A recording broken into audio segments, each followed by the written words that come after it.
53. Um pequeno camundongo cinzento morto. Fim de novembro de 1816.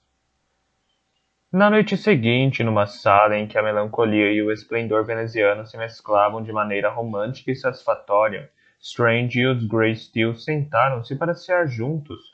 O piso era de mármore gasto e rachado e as cores de um inverno veneziano. A cabeça de tia Greysteel, coberta com uma touca branca esmerada, contrastava com a enorme porta preta que assomava à distância atrás dela.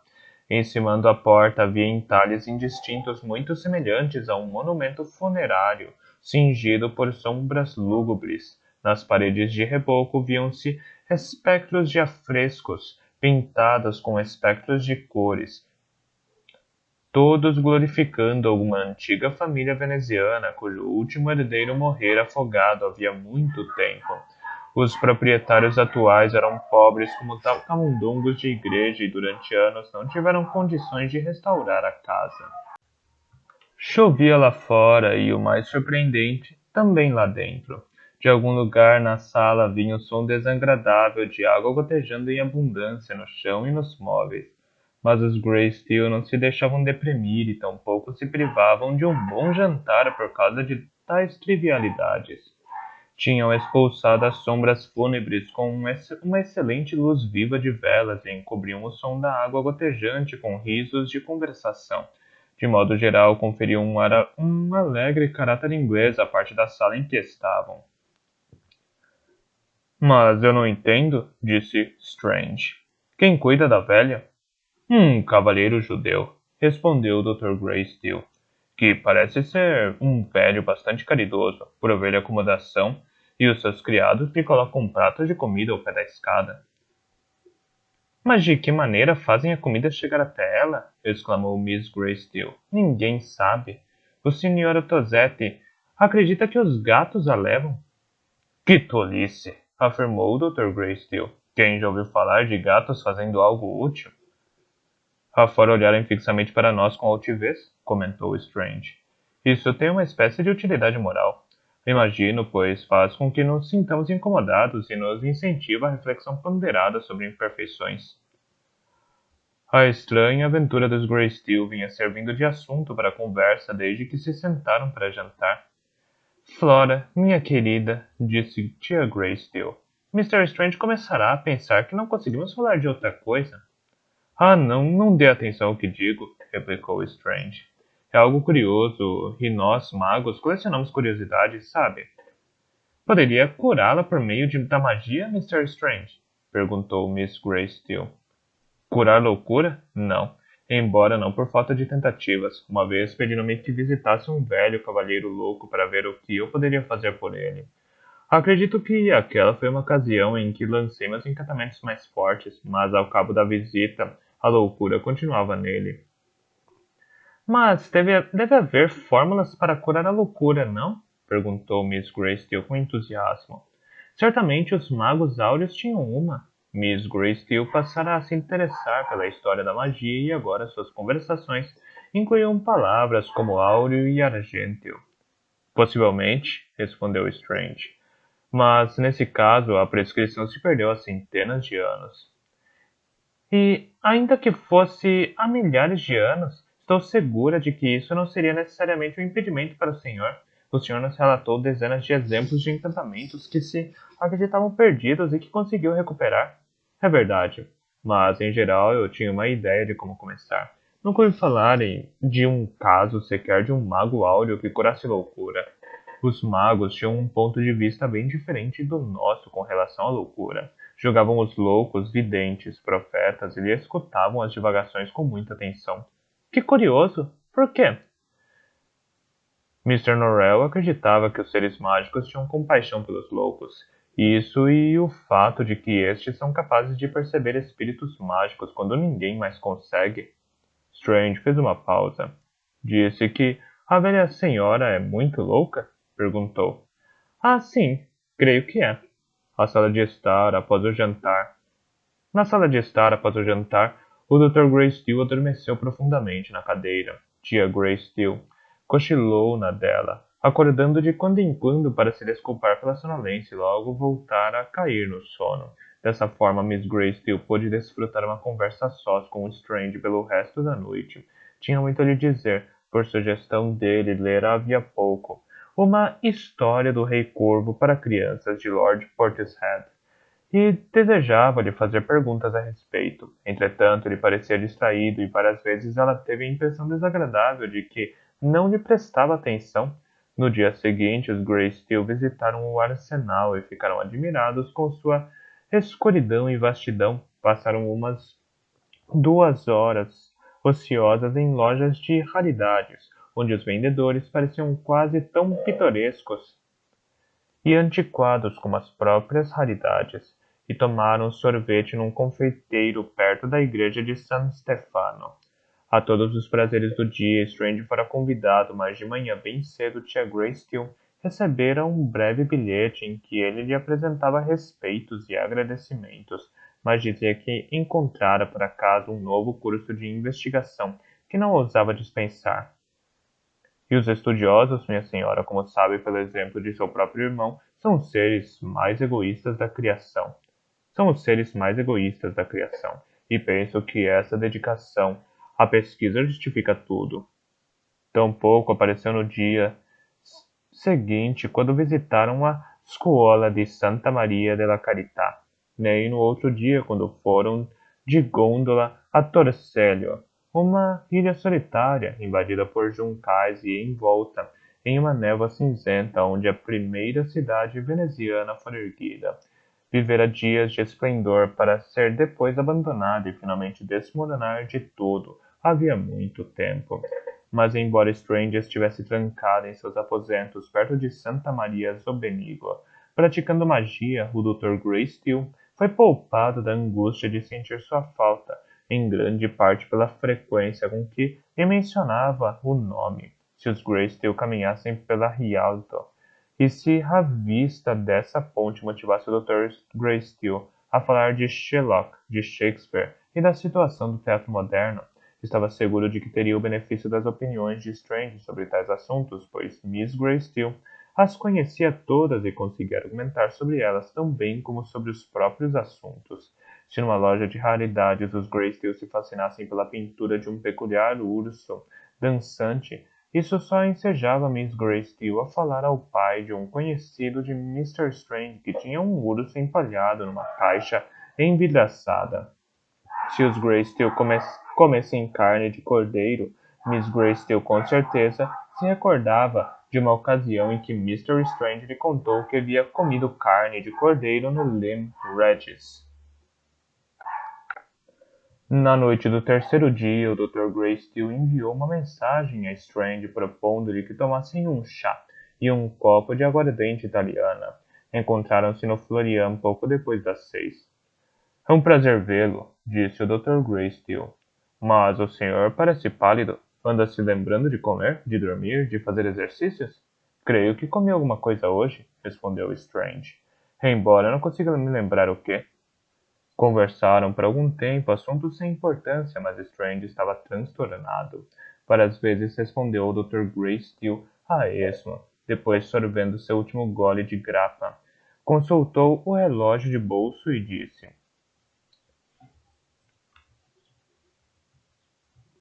Espero que me perdoe a pressa. Tenho um compromisso. Boa noite, então. O Dr. Greystill ficou um tanto surpreso e não pôde evitar a curiosidade de saber de que compromisso se tratava. Um homem poderia se comportar mal em qualquer parte do mundo, mas ao Dr. Greystill parecia que em Veneza ele se comportaria ainda pior, e com mais frequência. Nenhuma outra cidade do mundo estava tão preparada para proporcionar oportunidades para todo tipo de diabruras. E aconteceu que nesse ensejo o Dr. Greystill esperava que o caráter de Strange fosse irreprochável, de forma que, com o maior ar de desinteresse, indagou se o compromisso era com Lord Byron. Com efeito, não. Para falar a verdade, Strange estreitou os olhos e confidenciou. Creio que encontrei alguém para me auxiliar. Ou seu ser mágico? Não. Outro ser humano. Tenho muita esperança nessa colaboração. Entretanto, ao mesmo tempo, não sei bem como a pessoa receberá minha proposta. O senhor entende que, sob tais circunstâncias, não desejo fazê-la esperar. Claro que não, exclamou o Dr. Greystill. Vá, vá. Strange se afastou, transformando-se numa das inúmeras figuras negras na pizza. Strange se afastou, transformando-se numa das inúmeras figuras negras da piazza, todas com corpos pretos, rostos pretos e nenhuma expressão, atravessando às pressas a face veneziana da cor do luar. A própria lua se achava entre as grandes nuvens arquitetônicas, de forma que parecia haver no céu outra cidade iluminada pelo luar, cujo esplendor se igualava ao de Veneza e cujos palácios monumentais e ruas se desmoronavam em ruínas, como se algum espírito com disposição de ânimo caprichosa ali a tivesse posto para zombar do lento declínio da outra. Entre mentes, tia Greystill e Miss Greystill tinham aproveitado a ausência do médico para retornar ao terrível quartinho no alto da casa do ghetto. Foram secretamente porque tinham a sensação de que o Dr. Greystill e talvez até mesmo Mr. Strange tentariam impedi-las ou, ao contrário, insistiriam em acompanhá-las e, dessa vez, não desejavam companhia masculina.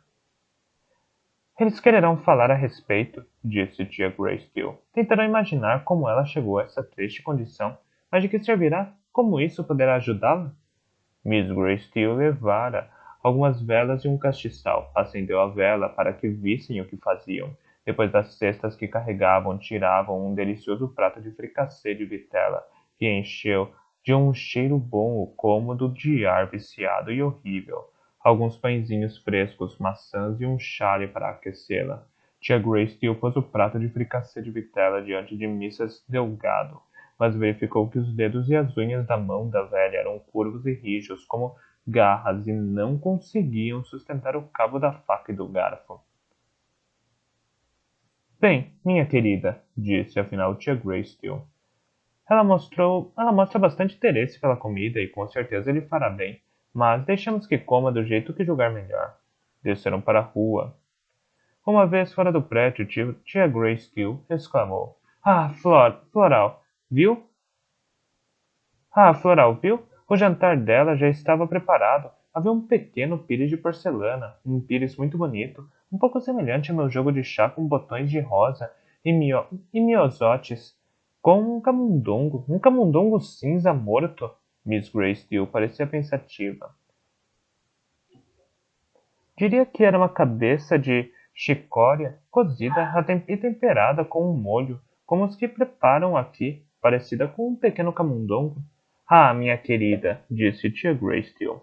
Sabe que não era nada disso.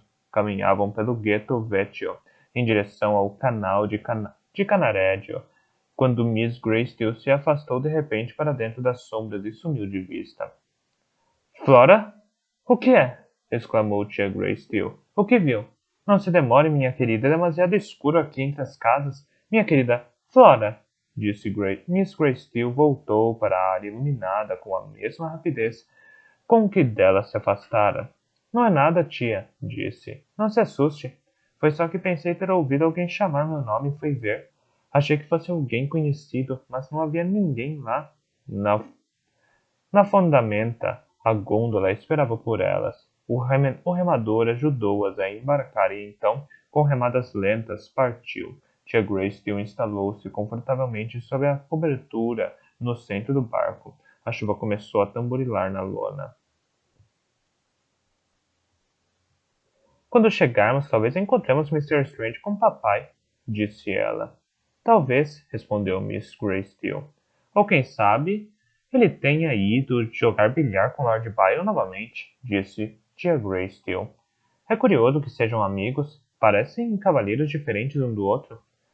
De fato, mas Mr. Strange me contou que achou Lord Byron bem menos agradável quando o encontrou na Suíça. Sua senhoria estava com outras pessoas dedicadas à poesia que lhe tomavam toda a atenção e cuja companhia ele claramente preferia. Mr. Strange disse que ele se comportou com pouca polidez. Isso é muito desagradável. Porém, não é de estranhar. Não teria medo de olhar para ele. Não teria medo de olhar para ele, minha querida. Quero dizer, Lord Byron. Creio que eu provavelmente teria. Um pouco. Não, eu não. Bem, minha querida, isso é porque é mais lúcida e equilibrada do que muitas pessoas. De fato, desconheço que coisas no mundo a senhorita temeria. Ah, não creio que se deva a uma coragem extrema de minha parte. Quanto a uma virtude extrema, não sei. Até hoje nunca estive tentado a fazer coisas más. Apenas que Lord Byron jamais conseguirá exercer nenhum poder sobre mim ou dominar meus pensamentos e ações. Estou a salvo dele, mas isso não significa que não exista alguém no mundo, e não afirmo que já o tenha visto, de quem às vezes eu sentiria um pouco de medo de ver, por recear que parecesse estar triste, perdido, pensativo ou, sabe, o que seria ainda pior, ruminando alguma ira ou mágoas secretas, sem saber ou se importar que eu estivesse olhando para ele. No pequeno sótão no alto da casa no gueto, as velas de Miss Greystill se consumiram e se apagaram. A lua brilhava no interior do quarto apavorante. A velha dama de Canarédio começou a devorar o fricassê de vitela que as damas Greystill lhe levaram. Estava prestes a engolir o último bocado quando uma voz inglesa de súbito disse: Lamentavelmente, minhas amigas não ficaram para as apresentações e é sempre incômodo. Não é, minha senhora, quando duas pessoas ficam sozinhas num cômodo para se conhecerem? Lamentavelmente, minhas amigas não ficaram para as apresentações e é sempre incômodo. Não é, minha senhora, quando duas pessoas ficam sozinhas num cômodo para se conhecerem? Eu me chamo Strange. A senhora, embora não saiba, chama-se Delgado, e eu estou encantado em conhecê-la. Strange estava encostado no peitoril da janela, com os braços cruzados, observando-a atentamente.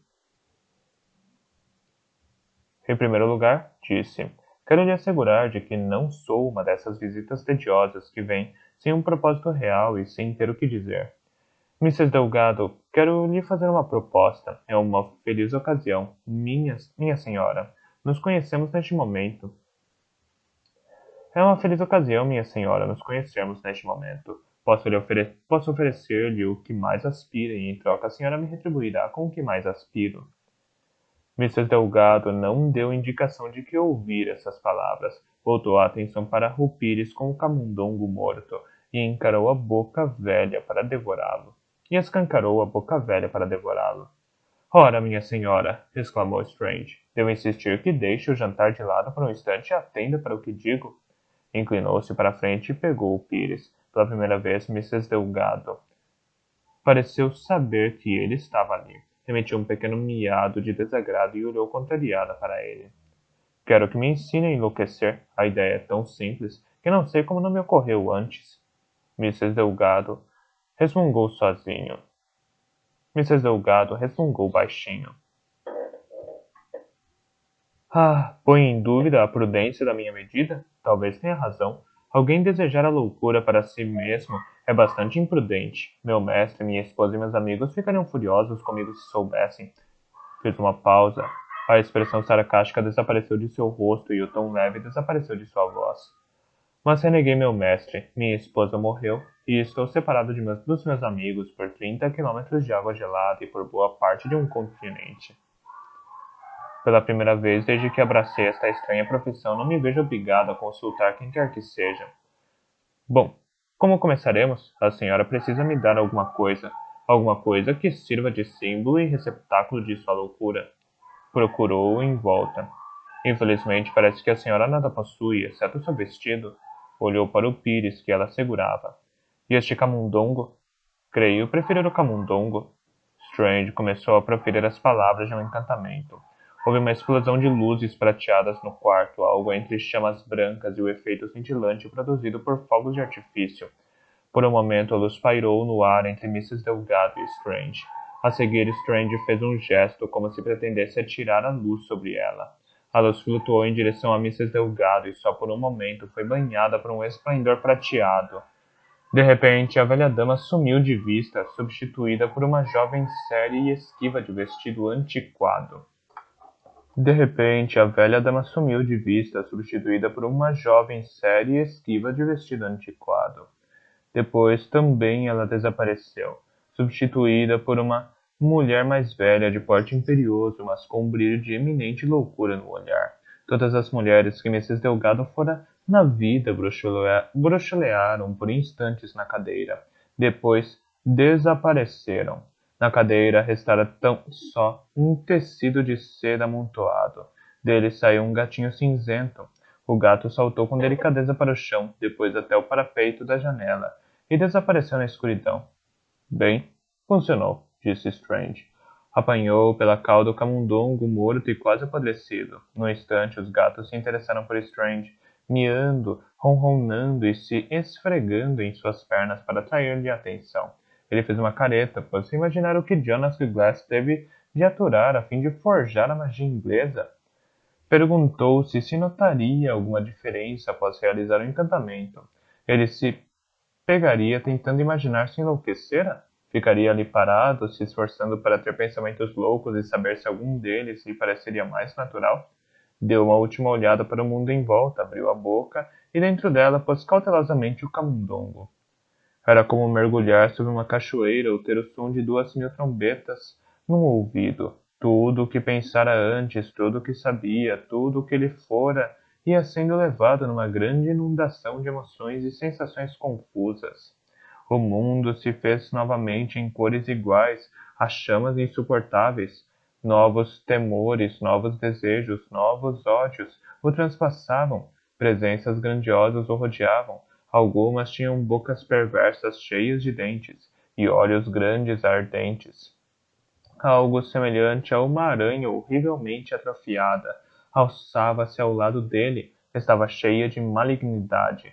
Na boca de Strange havia algo de sabor atroz, incapaz de pensar, incapaz de saber. Ele entrou, Deus sabe onde, presença de espírito. Ele encontrou, Deus sabe onde, presença de espírito para cuspi-lo fora. Alguém gritou. Deu consigo de costas no chão a fitar uma confusão de trevas. Vigas de teto e luar, uma face sombria fitando-lhe o rosto de maneira enervante. Tinha um hálito quente, úmido e mal cheiroso. Ele não se lembrava de ter se deitado, mas na verdade não se recordava de nada. Perguntou-se se estaria em Londres ou no condado de Shropshire. Uma sensação estranhíssima tomava-lhe o corpo inteiro, como se vários gatos andassem sobre ele ao mesmo tempo. Pouco depois ergueu a cabeça e verificou que de fato era esse o caso. Soergueu-se e os gatos se afastaram aos saltos. A lua cheia entrava brilhando por uma janela quebrada. Em seguida, juntando recordações, passou a reconstituir a noite. Lembrou-se do encantamento com o qual tinha transformado a velha, do plano de enlouquecer para encontrar os seres mágicos. A princípio isso lhe parecia tão remoto que pensou estar recordando de eventos ocorridos havia, talvez um mês. Entretanto, ali estava ele no quarto, e pelo relógio de bolso verificou que o tempo mal havia passado. Conseguiu resgatar o camundongo. Por sorte, seu braço caíra sobre ele e o protegera dos gatos. Colocou-o no bolso e saiu do quarto às pressas. Não queria ficar ali nem mais um instante. A princípio o quarto fora um pesadelo e agora lhe parecia um lugar de indizível horror. Encontrou várias pessoas na escada, mas elas não lhe prestaram a menor atenção. Havia lançado antes um encantamento sobre os moradores da casa e eles estavam convencidos de que o viam todos os dias, de que ele frequentava os aposentos com regularidade e de que nada seria mais natural do que ele ali estar. Mas se lhes perguntassem quem era ele, não seriam capazes de dizer. Strange voltou para seus aposentos em Santa Maria Zobenigo. A loucura da velha ainda parecia contagiá-lo. As pessoas por quem passava nas ruas estavam estranhamente mudadas.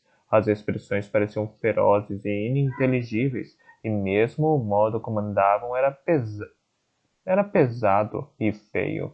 Bem, uma coisa está clara, pensou ele. A velha era realmente louca. Eu não poderia invocar o ser mágico naquela situação.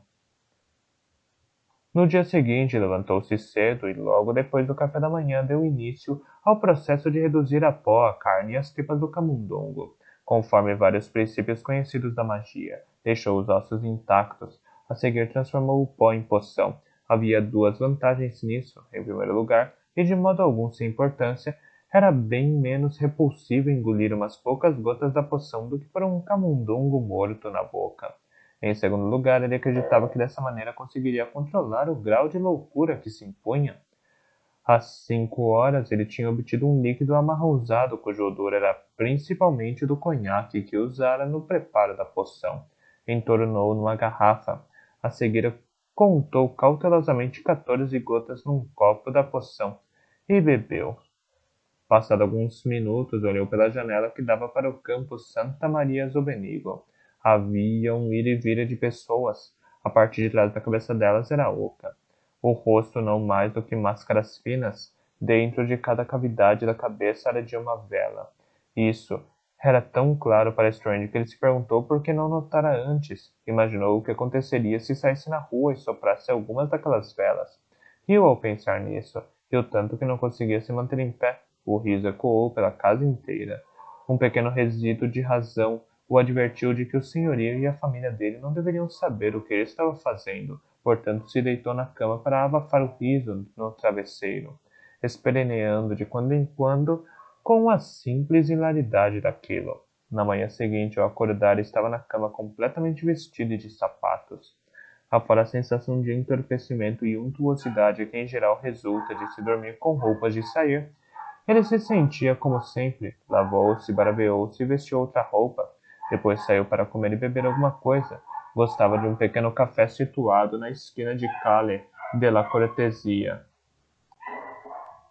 Gostava de um pequeno café situado na esquina da Calle de la Cortesia com o Campo San Angelo. Tudo parecia bem, até que o garçom se aproximou da mesa e nela depositou a xícara de café. Strange ergueu o olhar e viu nos olhos do homem um reflexo semelhante a minúsculas chamas de vela. Percebeu que já não se lembrava se as pessoas tinham ou não velas na cabeça. Sabia que existia uma enorme diferença entre estas duas noções. Uma era sã e a outra não, mas já não era capaz de distingui-las, e isso era um tanto perturbador. O único problema com a porção, refletiu, é que é realmente difícil avaliar quanto os efeitos terminam. Não pensei nisso antes. Creio que devo aguardar 1 ou 2 dias antes de tentar novamente. Ao meio-dia, porém, a impaciência abrandou. Ele se sentiu melhor. Estava inclinado a entender que não havia velas na cabeça das pessoas. E de qualquer maneira, refletiu, não importa se há ou não velas, o problema não guarda relação alguma com a minha tarefa atual. Pingou 9 gotas da porção num copo de vinho santo e as bebeu. Imediatamente se convenceu de que todos os armários da cava estavam abarrotados de abacaxis. Estava persuadido também de que havia mais abacaxis embaixo da cama e da mesa. Tão assustado ficou com tal pensamento que foi tomado por uma sensação de calor e frio e viu-se forçado a sentar-se no chão. Todas as casas e todos os palácios da cidade estavam abarrotados de abacaxis e nas ruas, e as pessoas carregavam abacaxis escondidos nas roupas. Sentia cheiro de abacaxi em todo lugar, um cheiro ao mesmo tempo doce e azedo. Algum tempo depois bateram à porta. Ficou surpreso ao verificar que já anoitecera e que o cômodo estava às escuras. Bateram outra vez. O senhorio estava à porta. Ele se pôs a falar, mas Strange não entendia. Isso porque o homem tinha um abacaxi na boca. De que modo ele introduzira o abacaxi inteiro na boca, Strange não conseguia imaginar. Folhas verdes e Folhas verdes e pontiagudas emergiam devagar de sua boca e depois retornavam para dentro enquanto ele falava. Strange se perguntou se talvez devesse ir buscar uma faca ou um gancho e tentar arrancar o abacaxi para que o senhorio não sufocasse. Ao mesmo tempo, porém, não se importava muito com isso. Afinal, pensou com certa irritação, a culpa é dele. Ele o pôs na boca.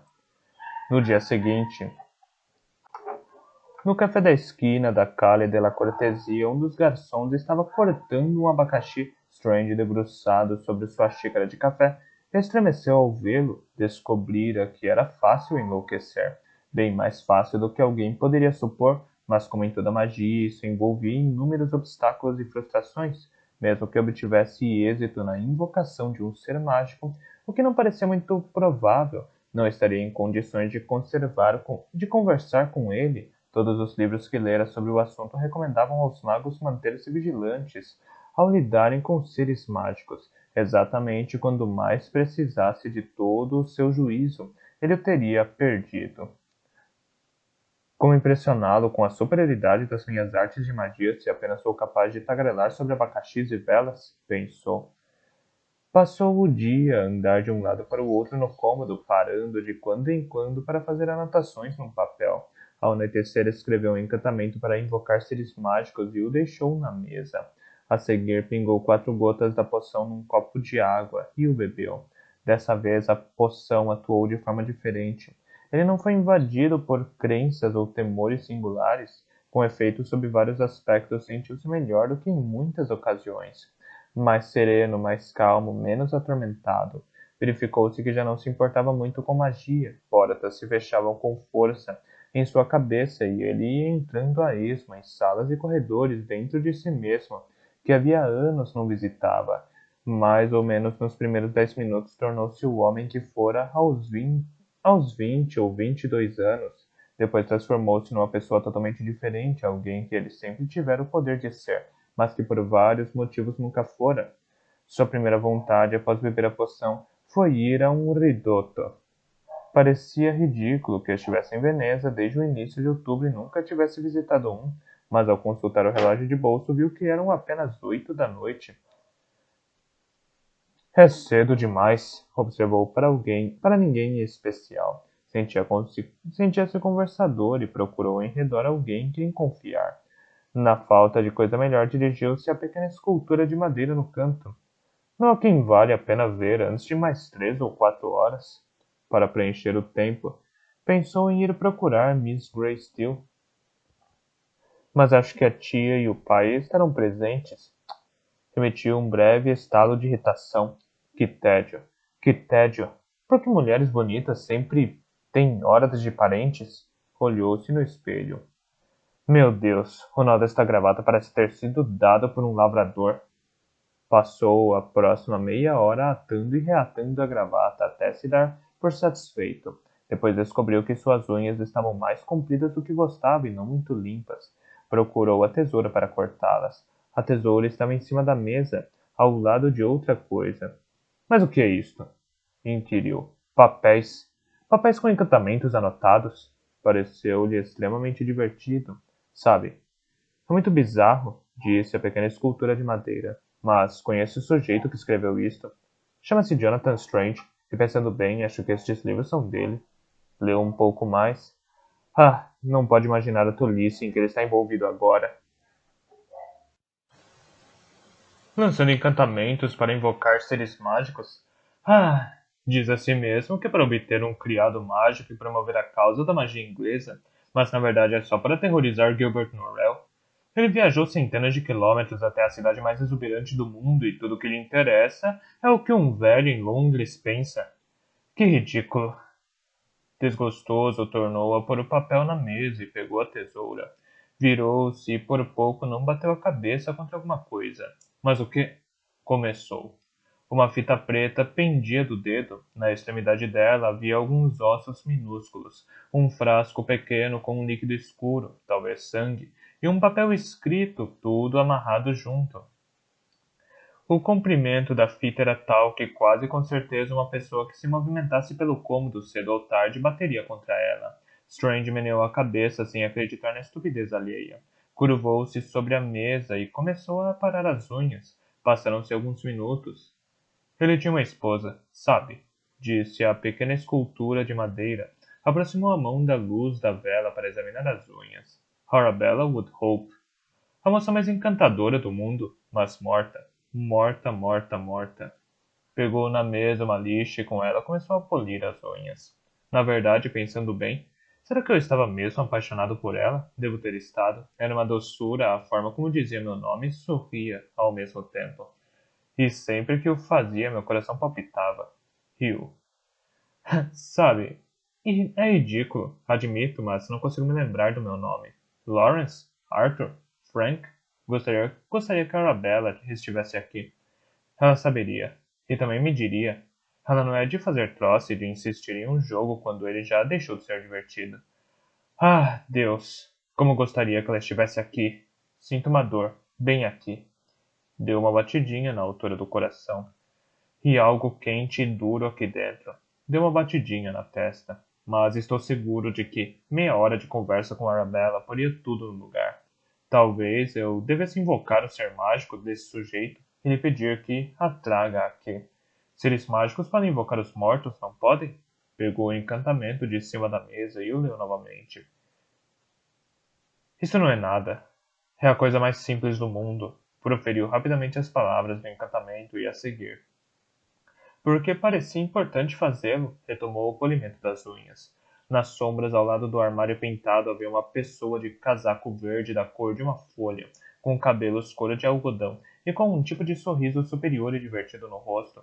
Strange ainda se concentrava nas unhas. O cavalheiro de cabelos de algodão andou depressa até onde Strange estava e esticou a mão para lhe puxar o cabelo.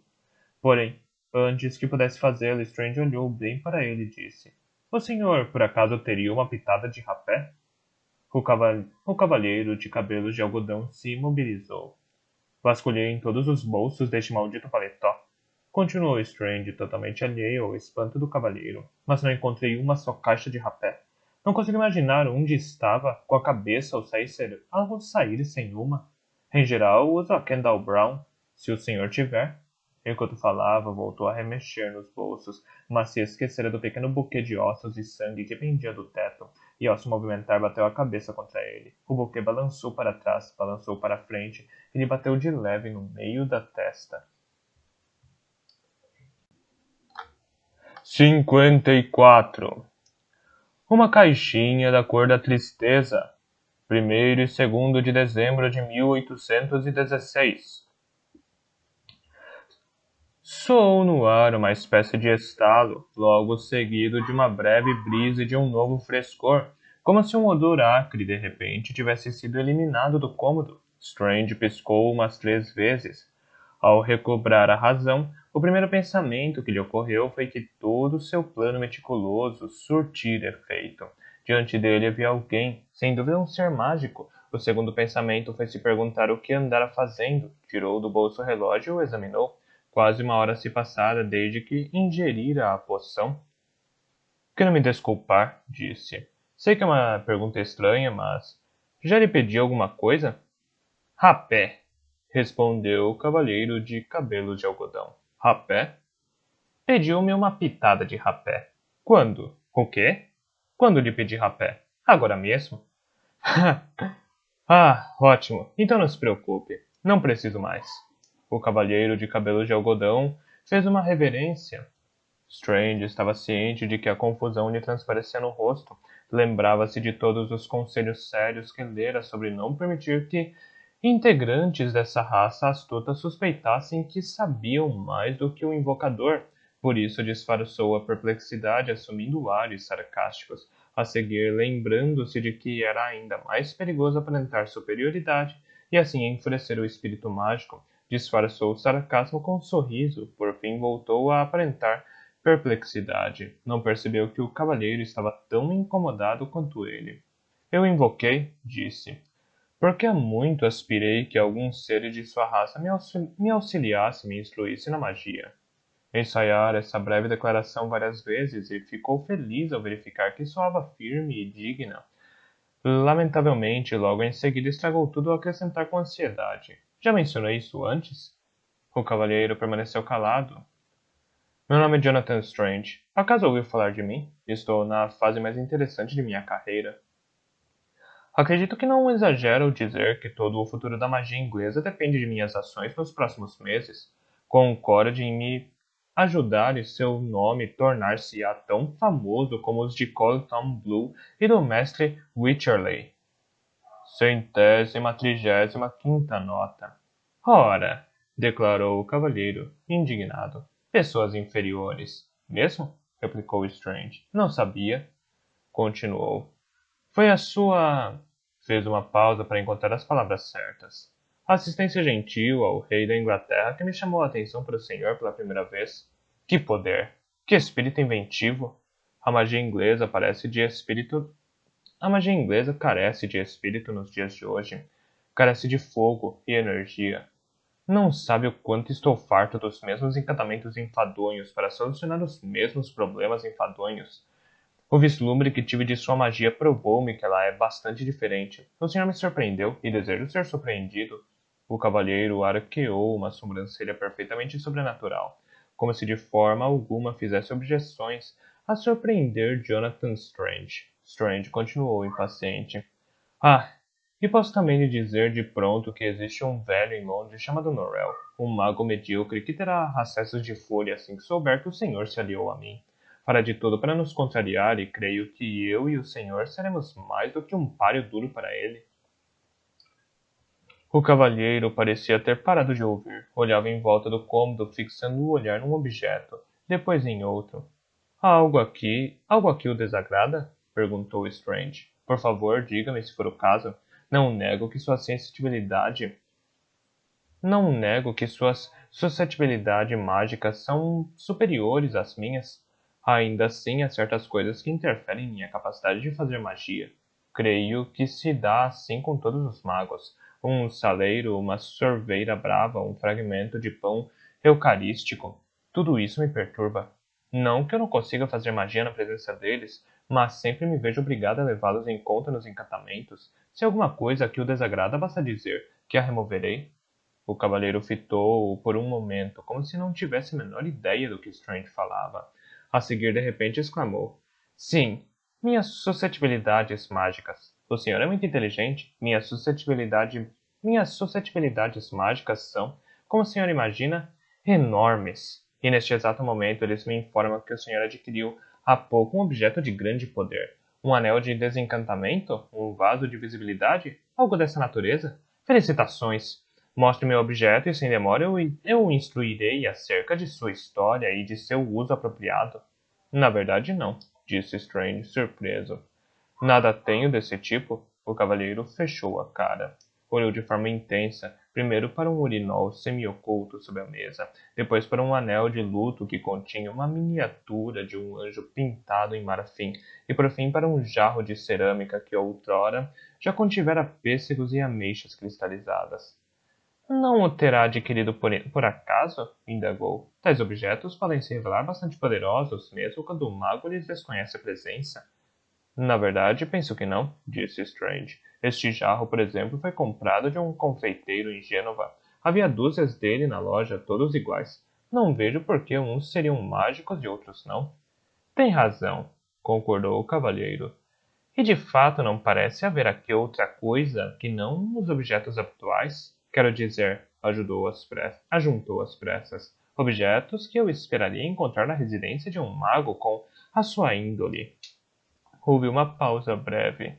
O senhor não respondeu à minha proposta, disse Strange. Permanecerá indeciso até me conhecer melhor. É assim que deve ser. Daqui a uns 2 dias, terei a honra de solicitar sua companhia novamente e conversaremos mais. Foi uma conversa deveras interessante, observou o cavalheiro. Espero que a primeira de muitas, disse Strange cortesmente e fez uma mesura. O cavalheiro respondeu com outra mesura. Strange libertou então o cavalheiro do encantamento de invocação e ele desapareceu de imediato. Strange encontrava-se sob grande emoção. Pensou que deveria sentar-se e fazer anotações sensatas e doutas sobre o que vira, mas era difícil evitar dançar, rir e bater palmas. De fato, executou várias evoluções de uma contradança e se a escultura de madeira não tivesse os pés fixados numa coluna de madeira, de certo a teria arrebatado como par e com ela dançado por todo o cômodo. Quando o acesso de dança passou, ficou por demais tentado a escrever para Norrell. Chegou a sentar-se e a começar uma carta triunfante impregnada de sarcasmo. O senhor, sem dúvida, gostará de saber o que... Mas depois refletiu melhor. Só o levaria a fazer desaparecer. Só o levaria a fazer desaparecer minha casa, ou coisa assim. Ah, estará furioso quando eu retornar à Inglaterra. Tenho de publicar a notícia assim que puser os pés lá. Não devo esperar pela próxima edição de Ofâmulos. Demoraria muito tempo. Murray vai se queixar, mas que fazer? The Times seria o melhor. O que será que o cavalheiro quis dizer com aquelas tolices de anéis de poder e urinóis? Creio que tentava justificar meu êxito ao invocá-lo. De modo geral, não poderia ter ficado mais satisfeito consigo mesmo se tivesse invocado o próprio John Asquith e tido com ele meia hora de cortês conversação. O único aspecto inquietante do caso era a recordação, que lhe voltava em resíduos e fragmentos, da forma que a loucura assumira dessa vez. Creio ter me transformado em Lascelles, ou um Drawlight. Que horror! Na manhã seguinte, Stephen Black tinha assuntos a tratar em nome de Sir Walter. Visitou um banqueiro na rua Lombard. Falou com um retratista na Little Britain. Entregou ordens a uma mulher na travessa Fetter, concernentes a um vestido para Lady Polo. Seu próximo compromisso era no escritório de um advogado. Caía uma neve intensa e macia. Em volta dele soavam os ruídos costumeiros da City. O bufar e o patear dos cavalos, o estrépito das carruagens, os pregões dos camelôs, o bater de portas e os passos abafados na neve. Estava parado na esquina da rua Fleet, com o beco Mitre.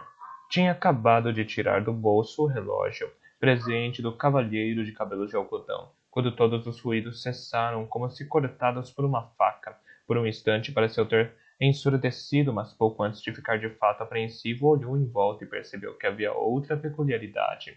A rua se esvaziara de repente, não havia pessoas, gatos, cães, cavalos, pássaros. Tudo se fora. E a neve? Essa era a coisa mais estranha de todas. Ela pairava suspensa no ar, em flocos brancos, macios e enormes, do tamanho de moedas de soberano. Magia, pensou, desgostoso. Avançou alguns passos no beco Mitre, olhando as vítimas nas lojas. Os lampiões permaneciam acesos, as mercadorias empilhadas ou espalhadas nos balcões. Tecidos de seda, tabaco, partituras. O fogo ainda ardia nas lareiras, mas as chamas estavam imobilizadas. Olhou para trás e descobriu que tinha aberto uma espécie de túnel no trabalho de renda tridimensional da neve. De todas as coisas estranhas que vira na vida, esta era sem igual. Vindo do nada, uma voz furiosa bradou: Pensei que tivesse se livrado dele. Que truques estará usando? O cavalheiro de cabelos de algodão surgiu de súbito, bem em frente de Stephen, com o rosto flamejante e os olhos cintilantes. O susto foi tão grande que por um momento Stephen temeu desfalecer.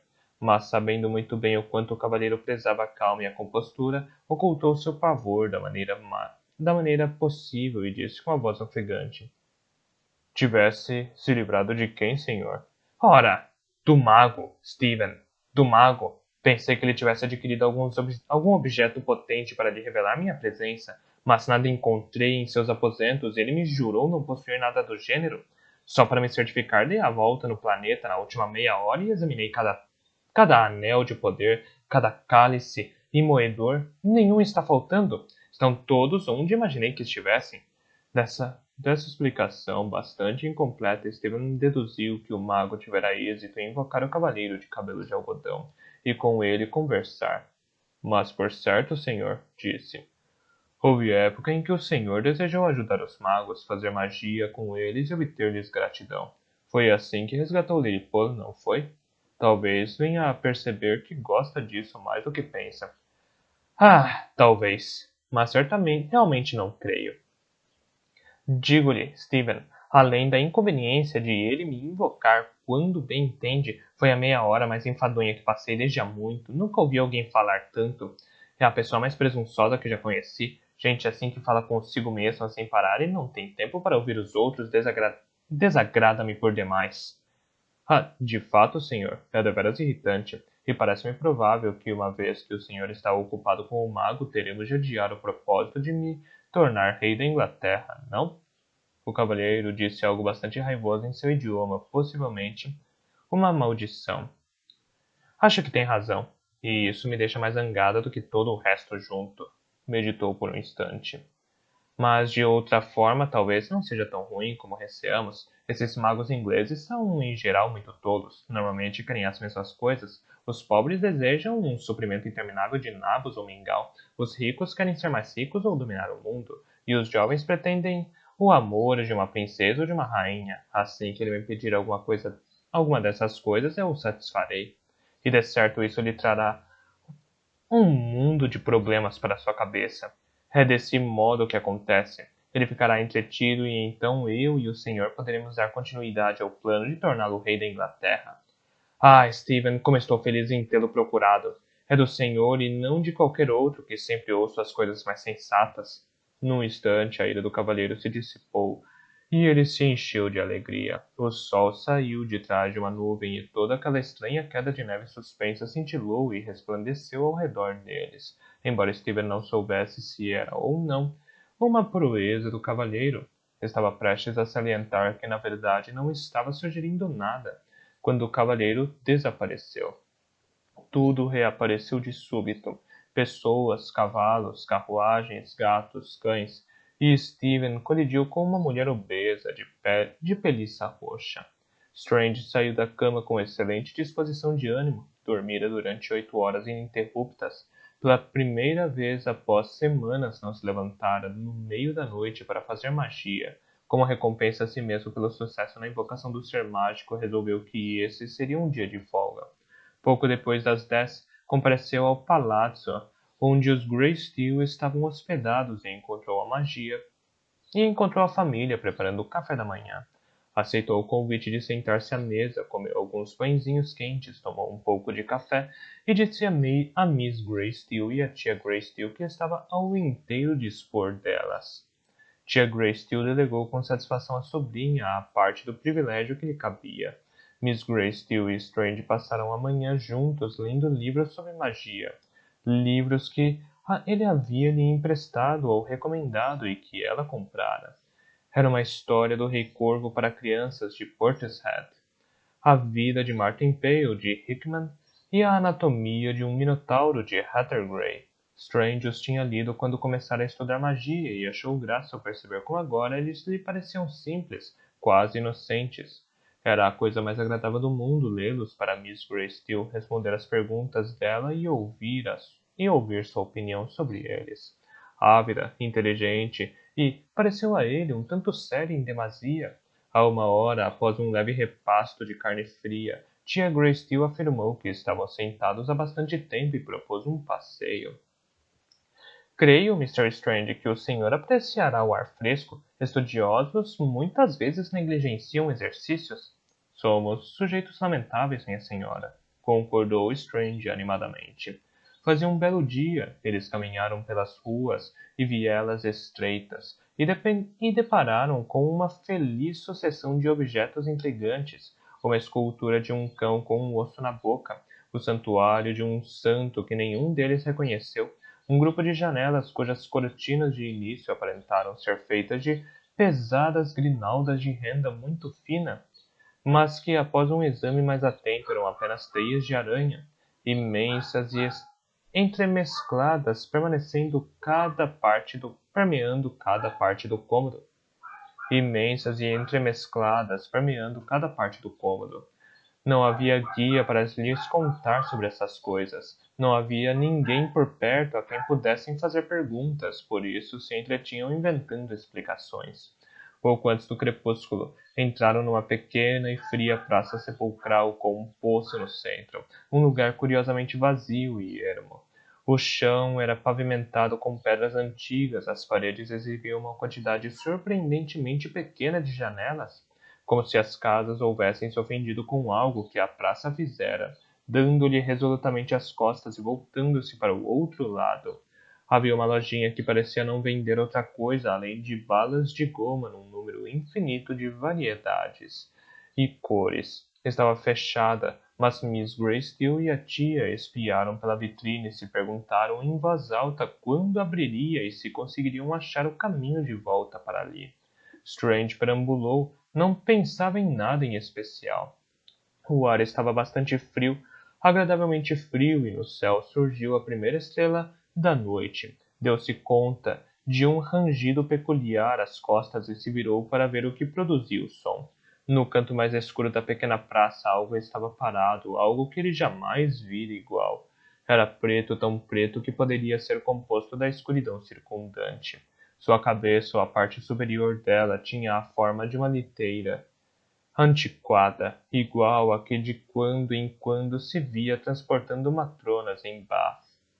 Tinha janelas com cortinas pretas cerradas, mas abaixo das janelas reduzia-se ao corpo e às pernas de um enorme pássaro negro. A criatura usava um chapéu alto e preto e portava uma bengala preta e fina. Não tinha olhos, entretanto Strange sabia que estava olhando para ele. Arrastava a ponta da bengala nas pedras do calçamento com um horrível movimento espasmódico. Ele supôs que deveria sentir medo, que talvez devesse fazer uma magia para rechaçá-la. Encantamentos de dispersão, encantamentos de rejeição, encantamentos de proteção lhe passaram pela cabeça, mas por algum motivo ele não conseguiu controlar um só deles. Embora a coisa exalasse crueldade e malevolência, ele tinha a forte sensação de que no momento ela não representava perigo para ele ou outra pessoa. Parecia mais um presságio do mal por vir. Começava a se perguntar como os Greysteel lidariam com uma repentina aparição de horror como essa. Quando algo mudou dentro de sua cabeça, a coisa não estava mais ali. Em seu lugar, avolumava-se o corpo robusto do Dr. Greysteel. O Dr. Greysteel de roupa preta, o Dr. Greysteel de bengala na mão. E então? Incitou o Dr. Greysteel. Queira me desculpar, respondeu Strange. O senhor falou comigo? Eu estava pensando em outra coisa. Perguntei se pretende jantar conosco esta noite. Strange o fitou. O quê?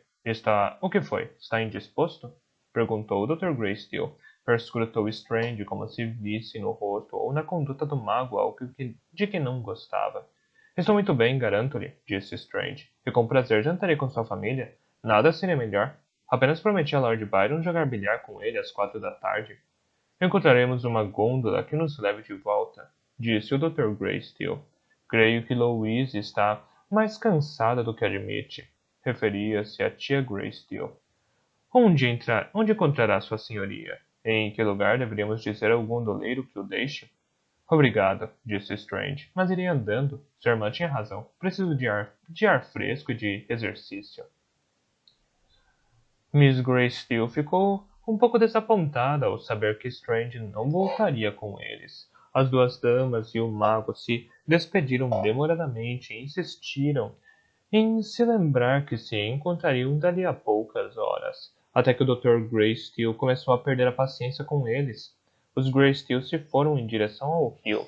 Strange os seguiu à distância. Não obstante ter garantido ao médico que estava bem disposto, sentia-se abalado em extremo. Tentou se convencer de que a aparição não passara de um efeito de luz, mas não adiantou. Tinha de admitir a si mesmo que ela se assemelhava mais a um retorno da loucura da velha senhora. É realmente desagradável. Parece que os efeitos da poção passaram por completo. Bem, rogo a Deus que não tenha de tomá-la mais uma vez. Se esse ser mágico se recusar a me servir, precisarei encontrar uma nova forma de invocar outro.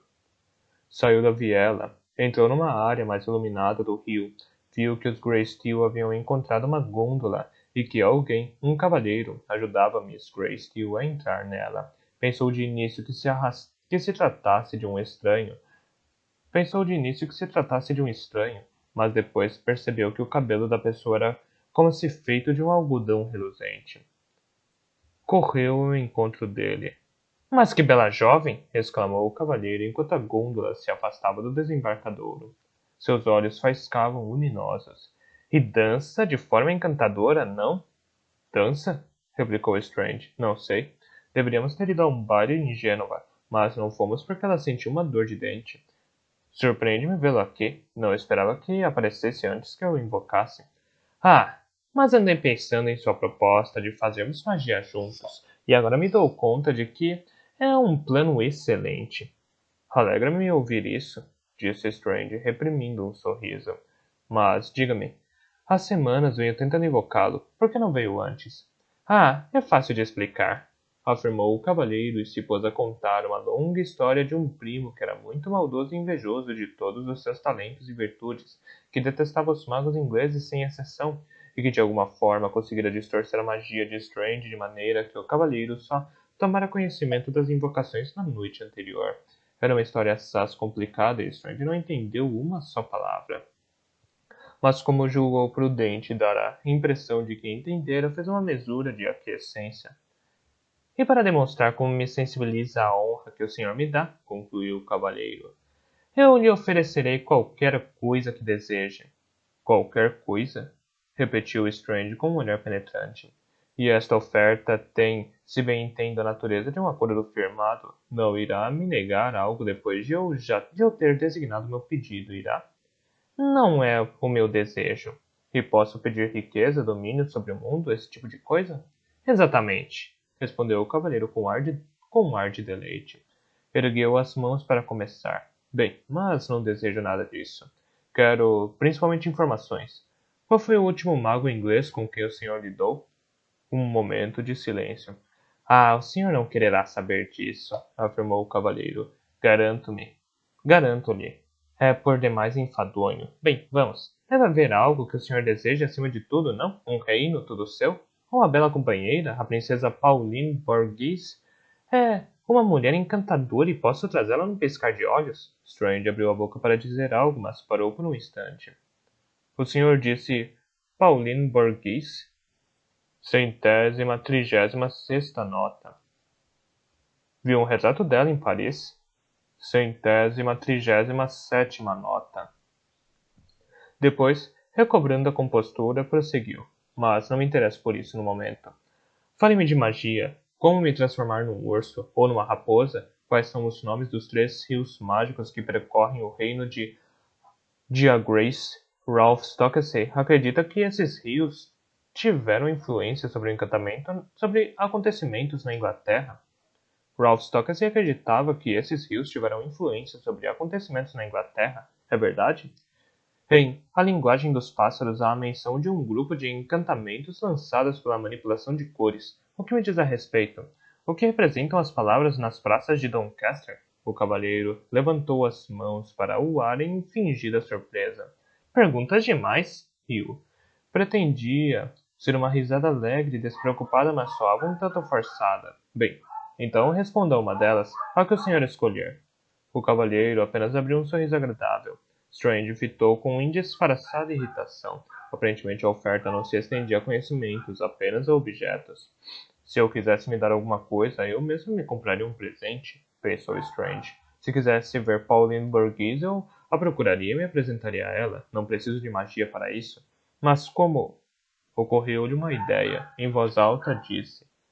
Traga-me algo que o senhor ganhou ao lidar pela última vez com o mago inglês. O quê? Replicou o cavalheiro espantado. Não, não é o que o senhor quer. Não tem valor algum? Pense em outra coisa. O pedido de Strange o deixou sem dúvida perturbado, embora Strange não soubesse por quê. Talvez, pensou, o mago lhe tenha dado algo valioso e ele esteja pouco inclinado a cedê-lo. Não importa. Assim que o vir e aprender o que puder por meio dele, eu o devolverei. Isso deverá convencê-lo de minhas boas intenções. Disse com um sorriso cortês. Um acordo firmado não foi o que combinamos? Vou esperar receber o que quer que seja mais tarde esta noite. Às 8 da noite jantou com os Greysteel na sombria sala de jantar da família. Miss Greysteel perguntou-lhe sobre Lord Byron. Ah! Exclamou Strange. Ele não pretende voltar para a Inglaterra. Pode escrever poemas em qualquer lugar. No meu caso, porém, a magia inglesa foi moldada para a Inglaterra. Assim como a Inglaterra foi moldada pela magia, uma depende da outra, impossível separá-las. O senhor quer dizer, disse Miss Greysteel, franzindo um pouco a testa, que a mentalidade e a história inglesas, entre outras coisas, foram moldadas por magia. Fala metaforicamente, de certo? Não. Falo literalmente. Esta cidade, por exemplo, foi construída da maneira usual. Interrompeu o Dr. Greysteel, rindo. Isso soa como coisa de mago mesmo. A leve entonação de desdém quando se refere a coisas feitas de maneira comum. A leve entonação de desdém quando se refere a coisas feitas de maneira incomum.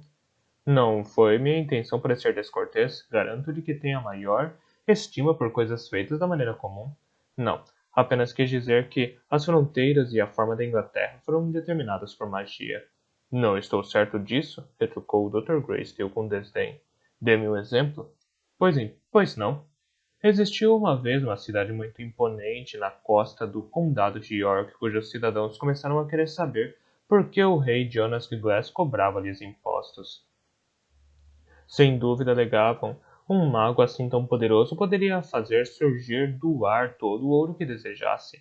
Agora não há perigo em especular, mas as pessoas tolas não param aí. Recusaram-se a pagar e começaram a tramar com os inimigos do rei. É aconselhável que um homem pense bem antes de se desavir com um mago e ainda mais com um rei, quando essas duas características estão reunidas em uma só pessoa. Ora, então o perigo é 100 vezes maior. Primeiro, vindo do norte, um vento soprou sobre a cidade. Quando ele tocou os animais da cidade, estes envelheceram e morreram. Vacas, porcos, aves domésticas e carneiros, até gatos e cachorros. Quando o vento tocou a cidade, as casas se transformaram em ruínas diante dos olhos de seus infelizes moradores. Ferramentas se quebraram, potes se despedaçaram, madeira se envergou e se fendeu, tijolo e pedra desfizeram-se em pó. Imagens de pedra na igreja se desgastaram como se por extrema velhice, até que soube-se, o rosto de cada estátua parecia gritar. O vento agitou o mar, impondo-lhe formas estranhas e ameaçadoras. Prudentes, os moradores da cidade começaram a fugir e, quando chegaram ao ponto mais alto da região, ao olharem para trás, só tiveram tempo de ver os restos da cidade deslizando devagar sob as ondas cinzentas e frias. O Dr. Gray Steele sorriu. Quem quer que esteja no governo, liberais. Quem quer que esteja no governo, liberais, conservadores, imperadores ou magos, eles ficam doentes quando as pessoas não pagam impostos. E o senhor incluirá esta história em seu próximo livro? Ah, claro, não sou desses autores mesquinhos que pesam as palavras até o último quarto de onça. Tenho ideias bastante liberais sobre a autoria. Quem quer que se disponha a pagar um guinéu a Mr. Murray descobrirá que escancarei as portas do meu depósito e que todo o meu conhecimento está à venda. Meus leitores podem circular à vontade e escolher a seu bel prazer. Miss Greystill meditou seriamente sobre a história por alguns instantes.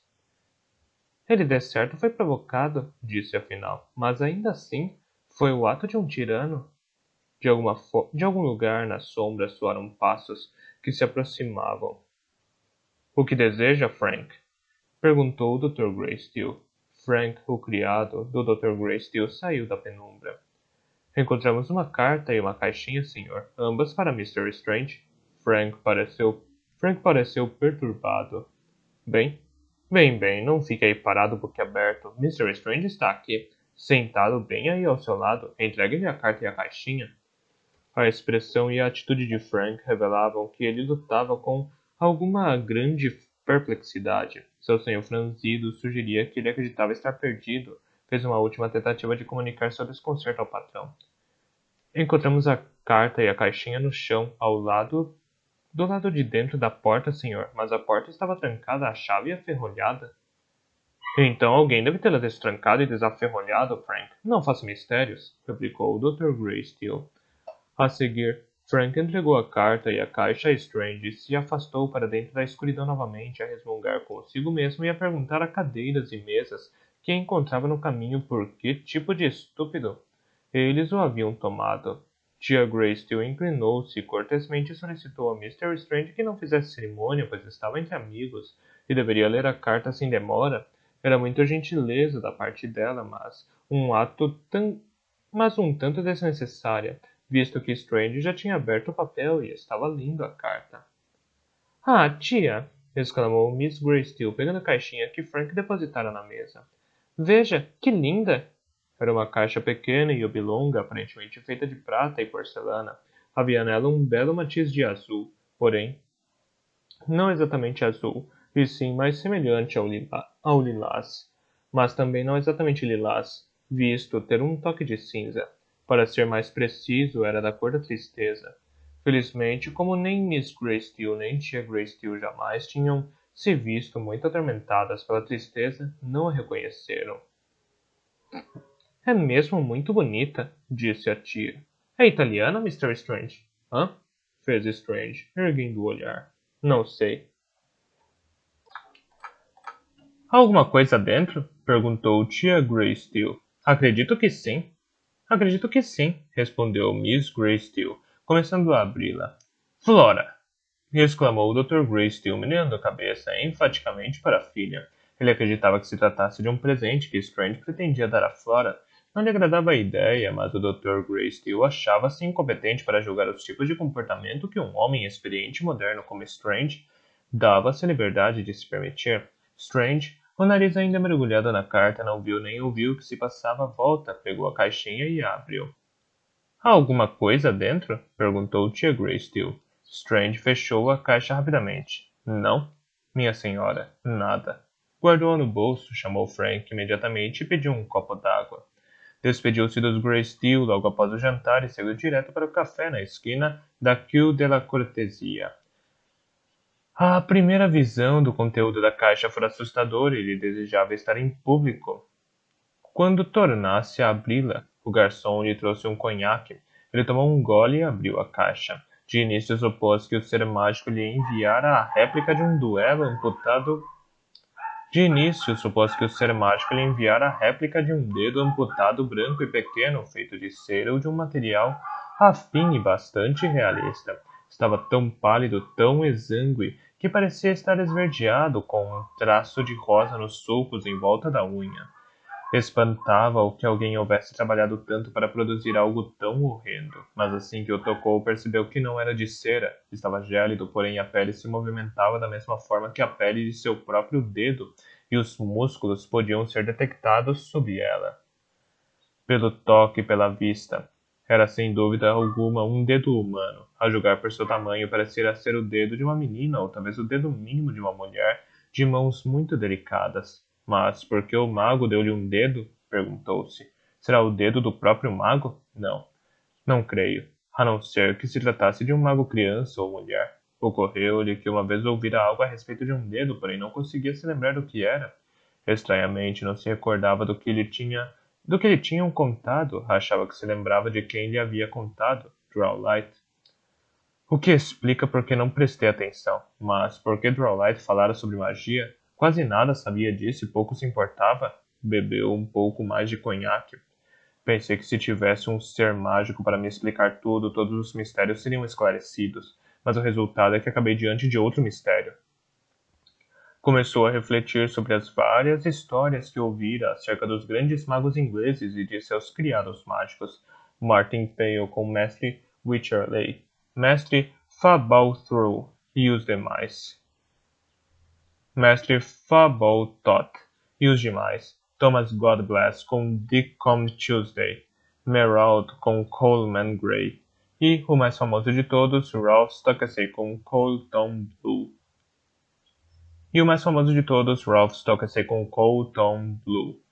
Na primeira vez que Stokesay viu Colton Blue, ele era uma pessoa impetuosa e desregrada, o último ser mágico do mundo a querer se aliar a um mago inglês. Assim, Stokesay o seguiu até o Reino Encantado, até o próprio castelo de Colton Blue.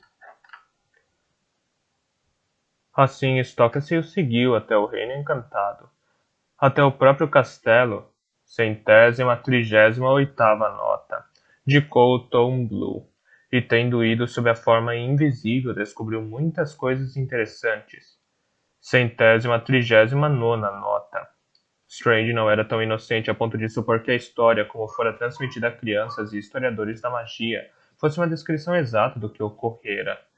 Entretanto, pensou, deve haver alguma verdade nela. Talvez o fato de Stokesay haver conseguido entrar no castelo de Colton Blue tenha provado ao ser mágico que Stokesay era um mago a ser levado em conta. Não há motivo para que eu não consiga fazer algo semelhante. Afinal, este ser mágico nada sabe de minhas habilidades ou realizações. Uma visita inesperada provaria a ele a extensão do meu poder.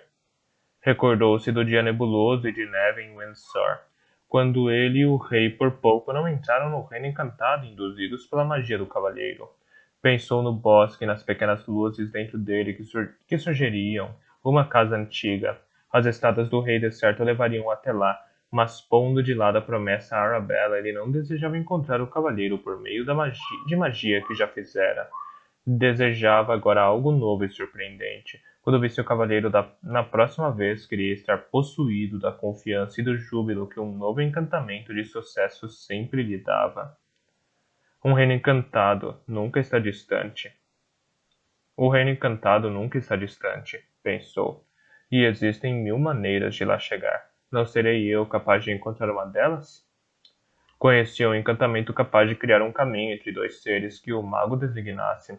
Era um encantamento antigo, a apenas um passo da magia dos seres sobrenaturais. Os caminhos que criaria poderiam de certo cruzar as fronteiras entre mundos. Strange jamais o utilizara e não tinha ideia do aspecto do caminho, ou de como seguiria por ele. Contudo, acreditava que conseguiria fazê-lo. Murmurou as palavras para si mesmo. Fez alguns gestos e nomeou Racia, o cavalheiro, como os dois seres entre os quais o caminho seria traçado. Houve uma mudança, como às vezes ocorre no início de uma magia, como se uma porta invisível se abrisse e se fechasse, deixando-o do outro lado dela, ou como se todos os prédios da cidade tivessem se virado e tudo agora se voltasse para outra direção. Aparentemente a magia surtira efeito, algo com certeza acontecera, mas ele não via nenhum resultado. Pensou no que faria a seguir. Provavelmente é apenas um caso de percepção, e sei como remediar isso. Fiz uma pausa. É inquietante. Seria melhor não tornar a usá-la, mas ainda assim. Uma vez mais não deverá fazer mal. Enfiou a mão no bolso interno do paletó e de lá tirou a poção da loucura. O garçom levou-lhe um copo d'água e com cuidado Strange pingou nele uma única e pequena gota. Bebeu um gole. Olhou em volta e pela primeira vez notou a linha de luz fulgurante que começava a seus pés, atravessava o chão ladrilhado do café e seguia a porta fora. Assemelhava-se em muito às linhas que ele muitas vezes fizera aparecer na bacia de prata com água. Verificou que quando olhava diretamente para ela, ela desaparecia, mas quando a olhava com o canto de um olho conseguia vê-la muito bem. Pegou o garçom e saiu na rua. Pagou o garçom e saiu na rua. Bem, disse. Isso é realmente extraordinário.